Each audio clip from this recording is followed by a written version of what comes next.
Now, the Roma Wine Company of Fresno, California presents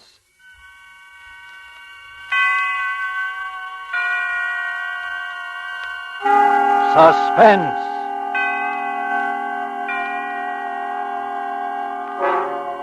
Tonight, Roma Wines bring you the remarkable young actress whose performance you have admired in the Warner Brothers production, The Corn is Green. Miss Joan Lorring as star of A Man in the House, a suspense play produced, edited, and directed for Roma Wines by William Spear. Suspense, radio's outstanding theater of thrills, is presented for your enjoyment by Roma Wines. That's R-O-M-A. Roma Wines, those excellent California wines that can add so much pleasantness to the way you live, to your happiness in entertaining guests, to your enjoyment of everyday meals. Yes, right now a glassful would be very pleasant, as Roma Wines bring you Joan Lorring in a remarkable tale of suspense.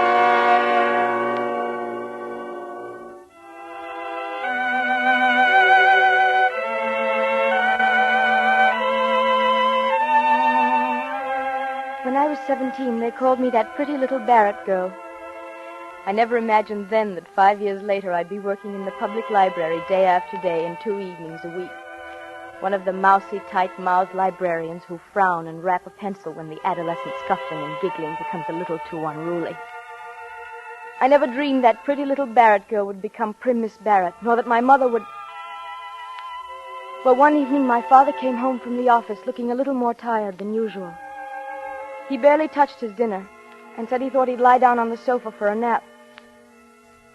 3 hours later, he was dead.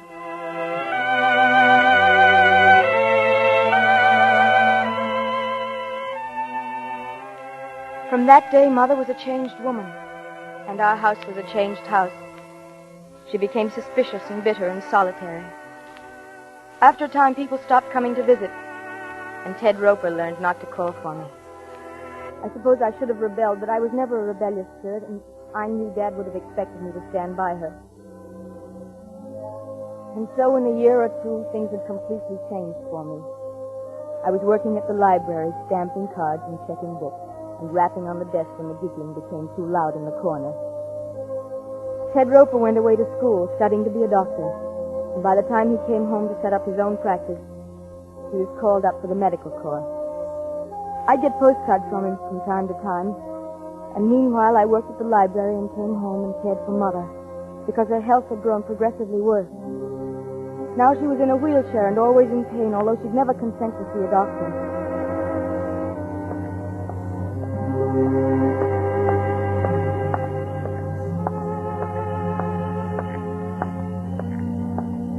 I was thinking of all these things that night as I walked home from my evening session at the library. Maybe it was because Ted was back in town. He had his medical discharge and he'd set practice up again. He'd come to the house once, and I knew he wouldn't want to come back again.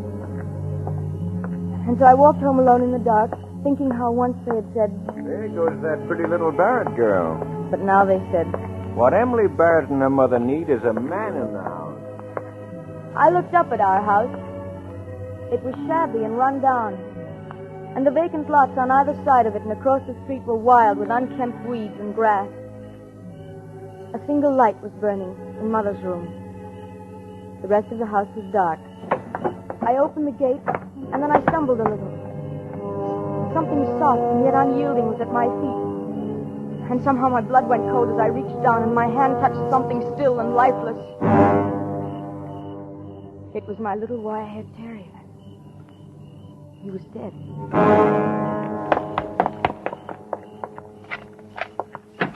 Mother, poor Rover, he's... Mother, what is it? Oh, Emily. Close the door. Who are you? Not a sound out of you. Close the door. Who are you? What are you doing Don't here? turn on the light. Just stay where you are. Mother, are you all right? I haven't harmed her yet. And I won't harm you if you do what I tell you. But if you annoy me, as Rover annoyed me outside... You did call him Rover, didn't you, Miss Barrett? What are you doing in our house? I'm your guest, Miss Barrett. I trust your hospitality will measure up to the standards I set for you. May I turn on the light? No, don't move. I'll do it. Oh, you find my hand cold on your arm. I didn't expect it. And the light switch is to your left, isn't it? Yes. Mm-hmm. I misjudged a little. That's why I touched you. It might have been better to have stayed in the dark, you see. He was ugly. His face was horribly scarred. The entire left side of it was drawn out of shape by the rigid, livid skin. The scar tissue seemed to distort his features into something evil and unclean. I'm not the most handsome guest you've ever had, am I? Emily. Oh, Mother, don't cry. I'm here now. Don't cry. Oh, I'm frightened. I'm so frightened. You'll only work yourself up by crying. Try not to, It dear. would be advisable for her to stop whining. It annoys me. Please, Mother, please, dear. And Rover annoyed me, you know.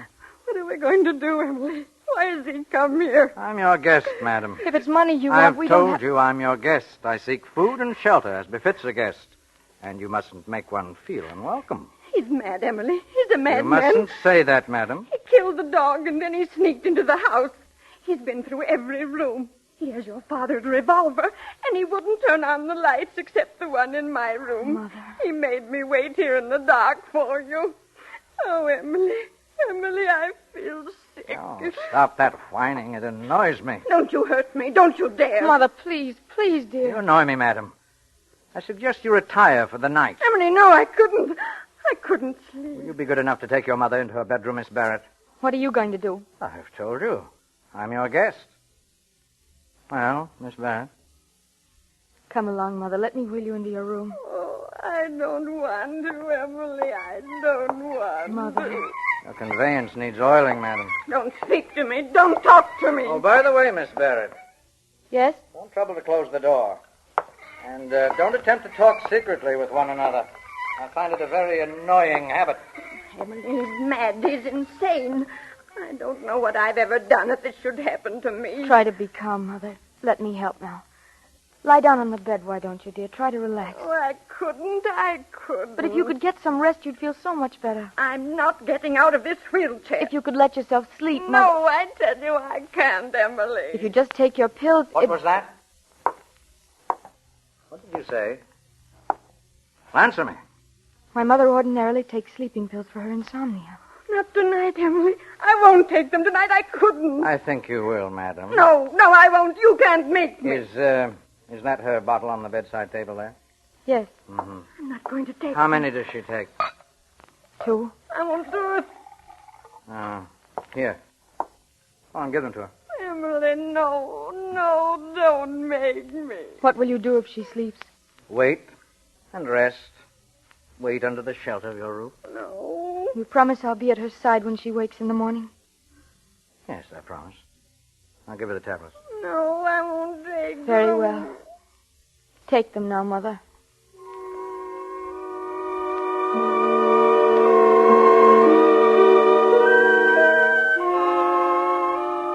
Mother swallowed the sleeping tablets with difficulty, her eyes wide with fear, unable to look away from that scarred, awful face. Then he walked away into the living room while I stood by her wheelchair holding her hand. After eternities, her eyelids drooped and closed over the frightened eyes. Her face relaxed. She was asleep. I made her as comfortable as possible in the wheelchair, put a blanket over her. Turn off the light and come out here. Did you hear me? Yes. Oh. Sit down. Yes, that chair there. How do you spend your evenings, Miss Barrett? You read? No, not often. I get enough of books at work. Why did you break really? into our... What do you do for a livelihood? I'm a librarian. Why did you choose don't our... usually stay up late, do you? No, I don't. In that case, then, we'll turn off the light. You're rather isolated at this end of the street, but someone might wonder why lights are burning in the Barrett house at this hour.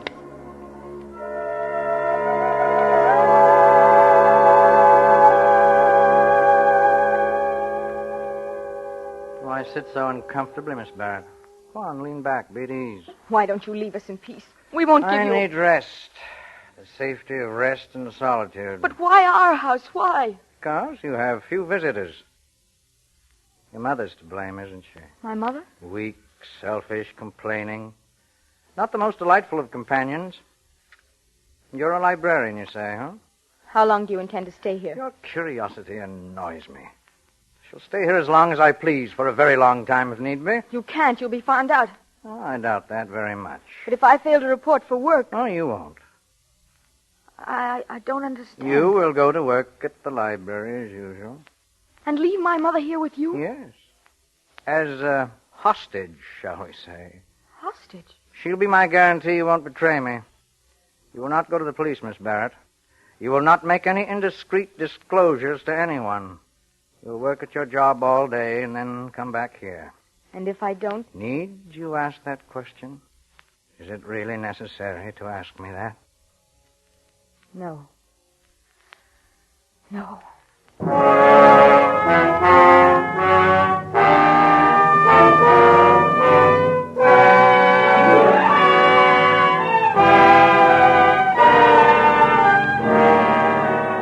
For Suspense, Roma Wines are bringing you as star Miss Joan Lorring in A Man in the House by Leslie Edgley. Roma Wines' presentation tonight in radio's outstanding theater of thrills, Suspense.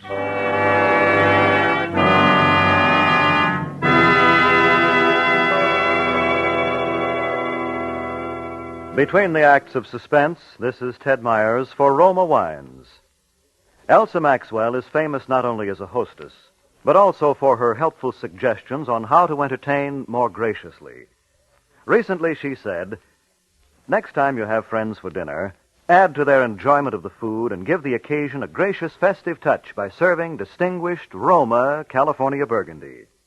Even when ration points are low, your simple menus take on added glamour, added flavor goodness with Roma Burgundy. Serve cool."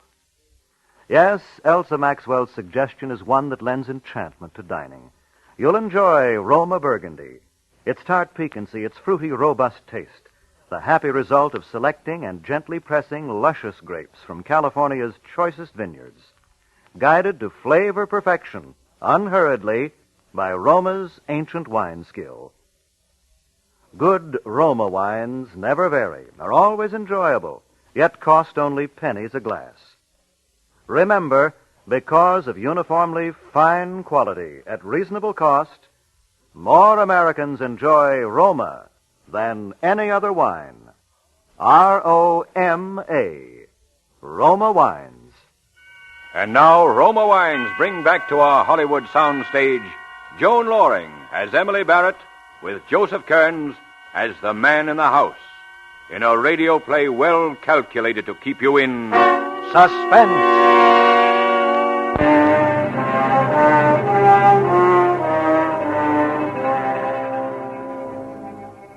The rest of the night passed in silence. He didn't speak to me again, and yet I knew he was staring at me from his chair, staring at me in the dark. Except for the single time he moved to bring the dog into the house. I was still frightened, so frightened. But it was the morning I thought of. The morning when I would have to leave Mother alone with him.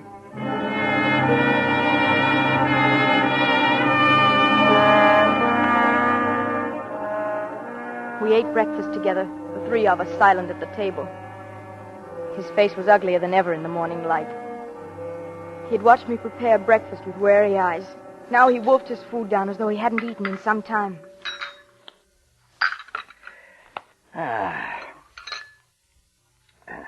You're not hungry?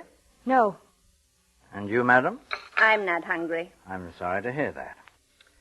Is it time for you to leave, Miss Barrett? Leave?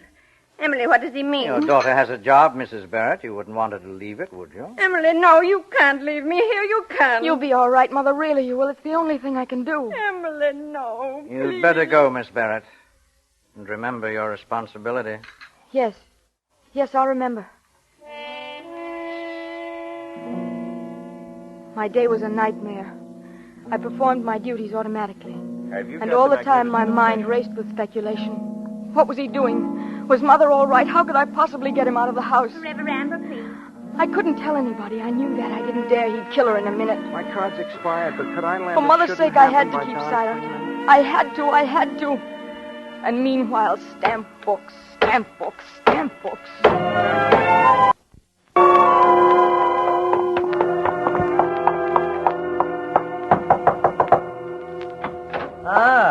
Good evening. Where's Miss my Barrett. mother? Your mother? In her room. Lock the door. Mother? Mother, are you all right? She's all right. Lock the door. All right, now give me the key. Mother! I'm here, Emily. Told you she was all right. Give me the key. That evening, I didn't have to go back to the library. Again, he watched me prepare our meal, and again he wolfed his food down, while Mother and I left our plates untouched. I washed and dried the dishes after dinner, and then all three of us sat in the living room. This is an ugly house. A barren house. There's no laughter in it. I'm not interested in what you think of our house. Well, you should be. You're still young. Your life is being ruined by this selfish woman. How dare you? I'm sick. I'm not well. It's wicked of you to come into my house this way and say such things. He's evil, Emily. He burned the dog in the furnace. And you're evil, too, madam. You're a selfish parasite. The world would be better rid of you. Now go into your room. No, I don't care what you do to me. We have no money. We haven't anything you could want. Get out of my room! Take her into her room, Miss Barrett, please. Come along, Mother. Please don't excite yourself. You won't make things any easier this way. It's time she slept, Miss Barrett. I don't want to sleep. I'm so afraid. You're stubborn and weak and useless. You're a blood-sucking parasite. Give her pills, Miss Barrett. It's time she slept.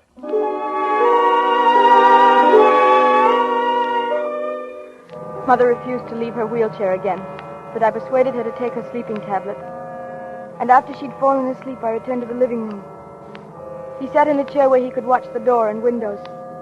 One side of his face was twitching, a nervous tic he couldn't control.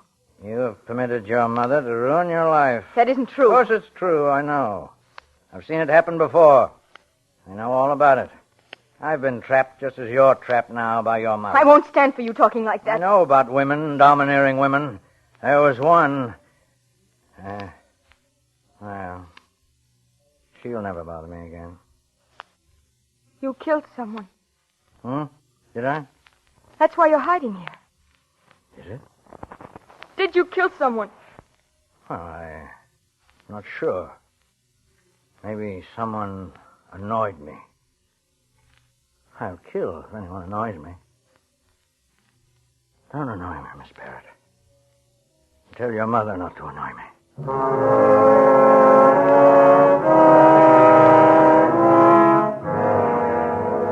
That night went by, crawled by as the first night had done. At 10:30, he switched off the light, and then we were sitting in the dark again in silence, hour after hour.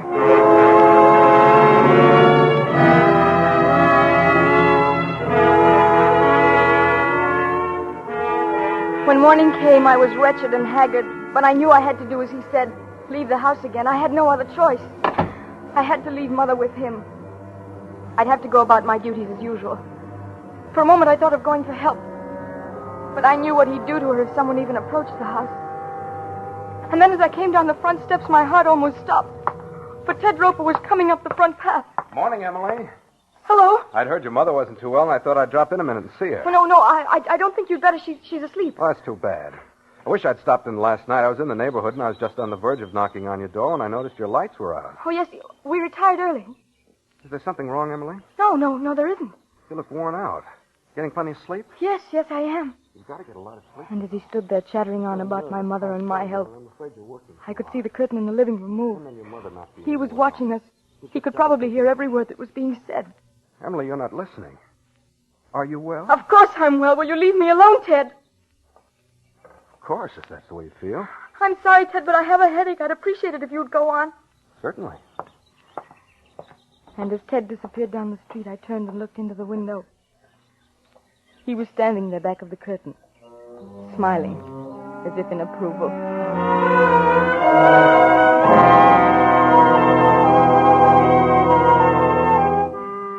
I don't know how I managed to get through that afternoon, but I did. And then I went home again, and they were there. When I'd seen that Mother was all right, I cooked dinner, and he tried to keep up a conversation. We had visitors today, didn't we, Mrs. Barrett? Milkman, mailman. No letters, however, just a magazine. And we had an interesting talk, didn't we, Mrs. Barrett? About mothers and daughters, you know. I looked at Mother across the table. The panic in her eyes had given way to another emotion. One hard to name at first, And then I realized it was resignation. As though she were resigned to her fear. Her face was peaceful, strangely serene, and she looked more beautiful than I'd ever remembered seeing her.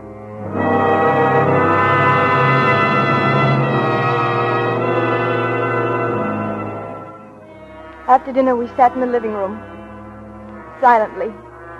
He looked tired, deep circles under his eyes, and his face twitched involuntarily.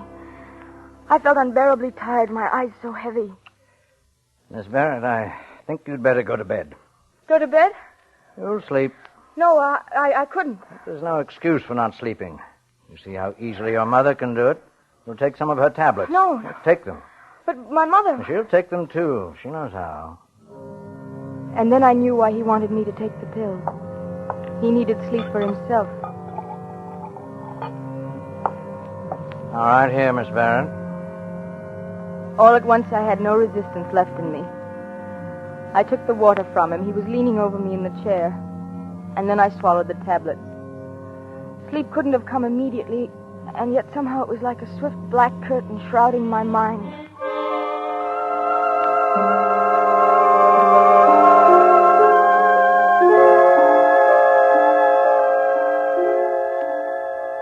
When I awoke, he was still asleep in the chair facing the door and the windows. But the moment I moved... Good morning. Where's my mother? In her room, of course. Mother was still sleeping in her wheelchair. But something was wrong. She looked so strange. Something was radically wrong. She was ill. My first impulse was to cry out, to run to him and plead with him to help me. But I knew that was useless. I turned around, knowing that I shouldn't leave her, and yet I was powerless to help her. It's late. I won't have time to make breakfast this morning. Yes, we seem to have overslept, didn't we? I'll have to go now. The key, please unlock the door. Mother's still sleeping. Please don't disturb her. That still depends on you, Miss Barrett. Have you forgotten?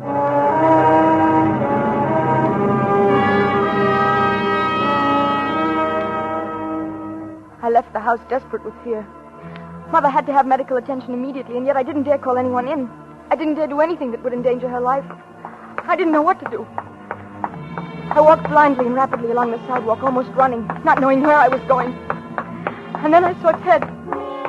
Hello, Emily. Headache better? Oh, Ted. What's wrong? What is it, Emily? Ted, you've got to help me. You've got to. Oh, Ted. Here's my car, Emily. Sit down now. Tell me what's wrong. And then I told him the whole story. And when I'd finished, he said... I'd better go to your house at once. But you can't, Ted. I can't let you in the house. You won't have to. I'm not letting you go back there. But I must. I can't leave Mother with him. All right, then. Go back to the house. Tell him you went for a doctor. Oh, I couldn't. Tell him that, Emily. Tell him you saw your mother was ill when you woke up. Tell him you called a doctor and you said nothing about him being in the house. But he won't believe me. I know he won't. We've got to gamble he will. I'll drive you back to the corner. Give you time to walk to the house and explain things to him. Then I'll make my call. And then what, Ted? What will we do then? I don't know, honey. But do as I say. It's all we can do just now.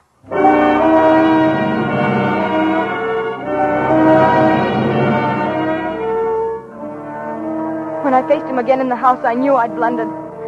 I should never have taken the chance. I shouldn't have left Mother in the first place. What are you doing back here? Why aren't you at the library? I didn't go to the library. Huh? My mother's sick. I called for a doctor. What? I phoned for a doctor. He'll be here soon. You told him about me? Oh, no, I didn't. You're lying. You're lying about your mother. You tricked me. My mother's ill, I tell you. She was sick when I looked at her this morning. You must believe that. We'll find out. Come on, in the bedroom. Oh, wait, the doctor's here. Huh? You see, he's coming up the walk. Don't let him in. Tell him to go away. I can't do that, not after calling him. He'll know something's wrong. Then he'll call the police, won't he? And that's exactly what I warned you not to do, isn't it? My mother's sick. That's all that matters. All right. Let him in. Oh. I'll wheel your mother into the living room. I'll be behind the curtains. Keep that in mind. If you try any tricks, I'll kill her. No, I have your father's revolver, you know. I don't care what happens to me. I'll kill her first. No. Go on. Let him in. I'll be ready for him.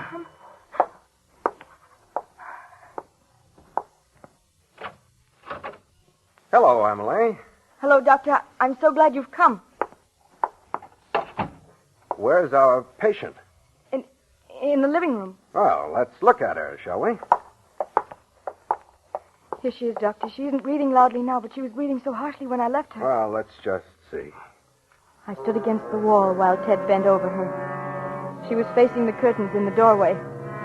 And behind those curtains, behind them, I scarcely breathed, praying Ted wouldn't do anything to arouse suspicions, praying against hope, and then... All right, you in there. You'd better give up. No, Ted, you can't! I won't. Emily! You... Oh, Mother. Easy, honey. Take it easy. You let him kill her. After I told you, you let him kill her. Honey, listen to me. It was the only thing I could do. It was you who killed her. You really did it. Emily, Ted. listen. Look at this bottle of sleeping tablets in her lap, almost half empty. And she's cold. Cyanosis, blue lips and skin. She took an overdose of sleeping tablets. She was already dead, Emily. Already dead? You knew that when you told him to give up? Yes. I knew I couldn't leave you in the house with him. He'd have found out, and then he'd have flared up and killed you. I had to do it, honey. I had to provoke him into shooting a dead woman. To give me time to shoot him. I didn't know where he was, you see. Oh, Ted. He told her she'd ruined my life. He called her a parasite. You think she... I think so, honey. She did it so you might live.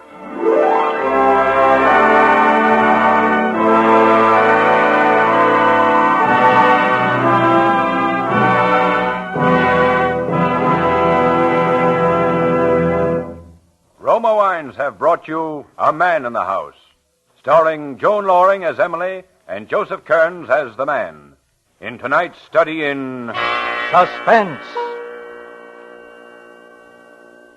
Before Miss Lorring returns to the microphone, Ted Myers with a word for Roma Wines, the sponsor of Suspense. Warm weather and iced drinks just naturally go together. And as famed hostess Elsa Maxwell recently remarked, for a gay and colorful warm weather drink, I recommend Roma Wine and Soda, a delightful, frosty, cold thirst quencher that's as delicious as it is refreshing. Yes, and Roma Wine and Soda, made with distinguished Roma California Burgundy or Sauterne, is quick and easy to make. Half fill the tall glasses with good Roma Burgundy or Sauterne. Add ice cubes, sparkling water, and a bit of sugar. And for a decorative touch, garnish with cherries or fruit. And for a delightful aperitif, sip delicious Roma sweet vermouth, well chilled. Zestful, full-flavored Roma vermouth is blended and developed with all the traditional wine-making skill of Roma wineries. Is made and bottled in the heart of California's famous vineyards, yet surprisingly low-priced. Try Roma vermouth soon, won't you? This is Joan Lorring with a message from our government. America's war production program calls for the retention of millions of war workers in their jobs until the Pacific War is won. Stay on the war job until released. Keep buying more and more war bonds and hold on to them. And keep supporting all home front activities and observing all wartime regulations. Price controls, rationing, volunteer service, and salvage drives. Thank you. Next Thursday, you will hear Lloyd Nolan as star of Suspense. radio's outstanding theater of thrills. Presented by Roma Wines, R-O-M-A, made in California for enjoyment throughout the world.